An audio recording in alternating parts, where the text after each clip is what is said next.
I expect we'll all be in Steve's shadow one day. This kid is a writing and playing fool. He's already scared everybody in the band into playing their best in years. Those were some powerful words spoken by Lynyrd Skynyrd's band leader, Ronnie Van Zant. And from what his other bandmates had to say about him, the praise that Ronnie gave to Steve Gaines was very well earned and deserved. Steve Gaines came along at a critical point in time in the career of Lynyrd Skynyrd. Guitarist Ed King had left the year before, and after that, the band sort of cruised along in party mode. Not saying they weren't performing well, but maybe they were just too comfortable and needed a kick in the ass to step it up a bit. And that kick came in the form of Steve Gaines.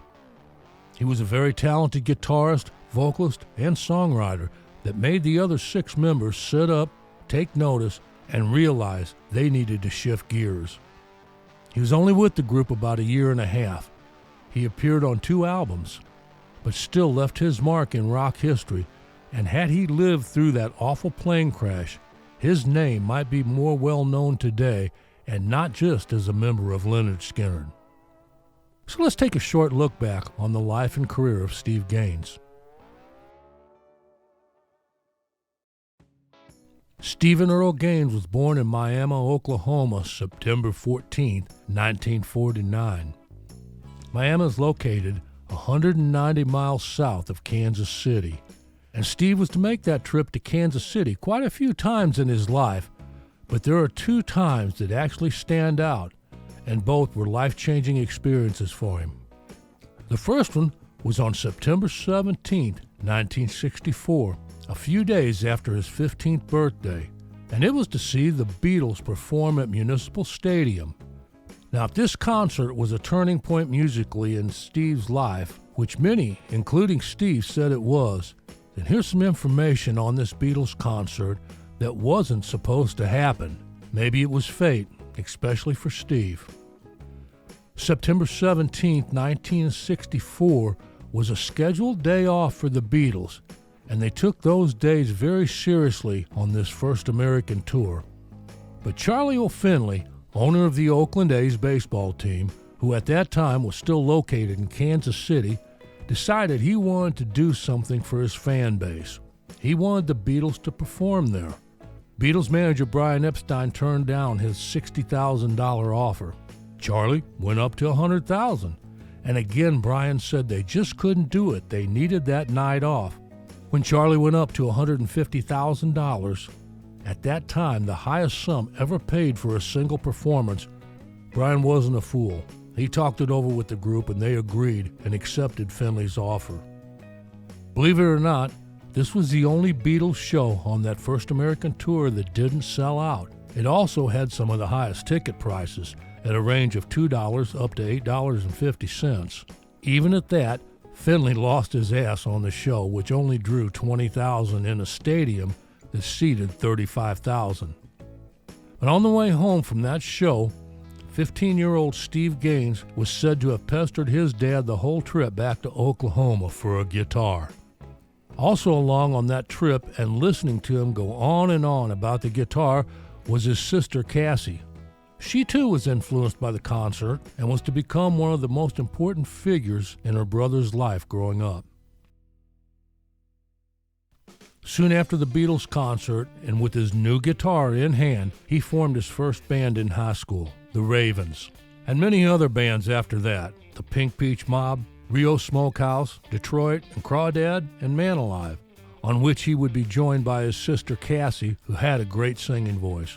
By this time, he had already bought his famed Les Paul Black Beauty, a guitar that would not leave his side. His friends and family called that guitar his third arm. During this time in his life, Steve honed his guitar and vocal talents to a keen edge. There's been quite a few recordings from this time surface.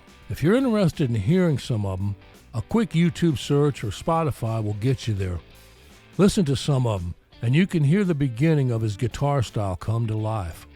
Steve's sister Cassie, who was a year and 9 months older than Steve, loved to sing.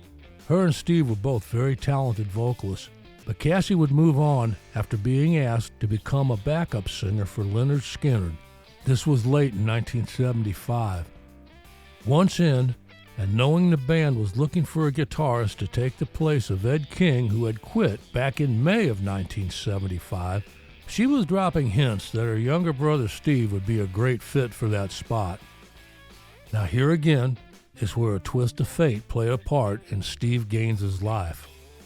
The day before Lynyrd Skynyrd's April 10, 1976 show at New York's Beacon Theater, guitarist Gary Rossington broke the ring finger on his left hand when he slammed a door on it, forcing the band to postpone the live album they was going to do until July to allow him time to fully recover. This accident led the band to extend their current tour to an extra month, which included a date in Kansas City on May 11, 1976. When the band passed through Kansas City, Cassie convinced Steve to drive up from Oklahoma. She then arranged for him to jam with the group on their version of Jimmy Rogers' T for Texas. Was this an audition? I don't know, but I do know that the band would often get a guest guitarist up to jam on that song. Even the great Leslie West got up on stage and tore it up with the Skynyrd boys. And of course, rumors started to fly that he might be the third guitarist in the band. But story has it that Leslie said he would only do it if they billed the band Lynyrd Skynyrd featuring Leslie West. True? I don't know. But it's out there. But it is true that on May 11, 1976, Steve Gaines headed north once again to Kansas City. But this time not only to see a concert and his sister, but to get up and jam a song with Lynyrd Skynyrd. And jam he did. Less than a month later, on June 3rd, Steve was asked to join them in Myrtle Beach, South Carolina. He would have 1 month of working with the group before the recording of the One More From the Road live album, which was recorded at the Fox Theater in Atlanta over 3 shows, July 7th, 8th, and 9th. Gary Rossington says, besides his great talent Steve Gaines brought to the band, he also lit a fire under us we had been missing. We only had a couple of weeks to get ready for that live album, and we worked harder than we had in a long time. And it sure showed. In my opinion, One More From the Road was one of the best live albums in rock and roll at that time. It's one of them long-playing albums you put on and you don't skip around. You listen to it in its entirety. The guitar playing and tone on that album is just fantastic. Ronnie's vocals are spot on. The groove is so in there, especially for a live album. And I believe Steve Gaines was a big part of that. Not just in his playing ability, but the whole package he brought to the table. Steve's only studio album with the band, and Skynyrd's last, was Street Survivors. And we got to hear some of Steve's songwriting. Gary Rossington again said, Steve had all these songs he had already written, and we sat down and Skynyrdized them a little bit, and they came out sounding great. In the summer of 1977, in the Muscle Shoals studio, and that's the same studio they sang about on Sweet Home Alabama, the band locked themselves in to record their 5th studio album. Gaines was a great protagonist, contributing 4 compositions, 2 solo and 2 with Van Zant, and taking the lead vocals on Ain't No Good Life and sharing it with Ronnie on You Got That Right. His incredible guitar work can be heard on pieces such as I Know a Little, Honky Tonk Nighttime Man, and the sounds that come out of his Strat on That Smell. Asked to reflect on his success the day Street Survivors was released, Steve commented, "This is like a start of what I want to do. This is the beginning. I hope that I can be good enough to keep on going. This is all I ever dreamed about, you know? Just doing this."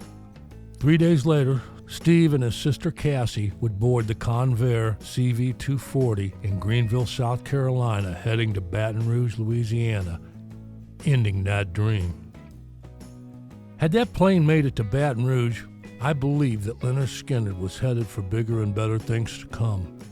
And I think Steve Gaines was also. I believe Ronnie Van Zant saw that too. He knew. Ronnie was a great songwriter in his own right and saw Steve's potential. There was a good chemistry between him and Steve. Gary and Alan were both working hard again, and the band had caught a second wind with the help of Steve Gaines.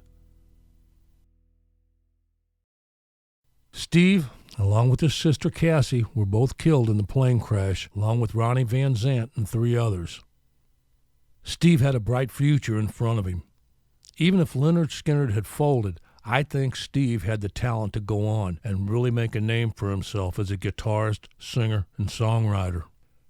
Steve was married to his wife Teresa for 3 years, and they had 1 daughter named Karina. Steve was 28 years old at the time of his death. His sister Cassie, who was not married and had no children, was 29. Out of all the Skynyrd guitarists, Alan Collins was always my favorite.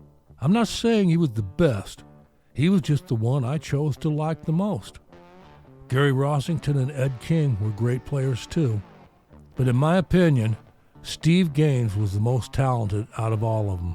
He could do it all: play, sing lead or harmony, and could write songs. He was a special kind of talent, that's for sure. It's a shame he couldn't have stayed with us longer. So let me hear your thoughts and stories about Steve Gaines and his sister Cassie too. I put out videos on other Skynyrd members, Ronnie, Gary Rossington, and Alan Collins. I'll put them up right here in a playlist if you want to go watch some more before you go. Someday in the future, I hope to get videos done on all the Skynyrd members. If you enjoyed this video, give me a thumbs up and share it around. And before you go, subscribe so you get notified on the latest uploads. Appreciate all your support, and thanks for watching.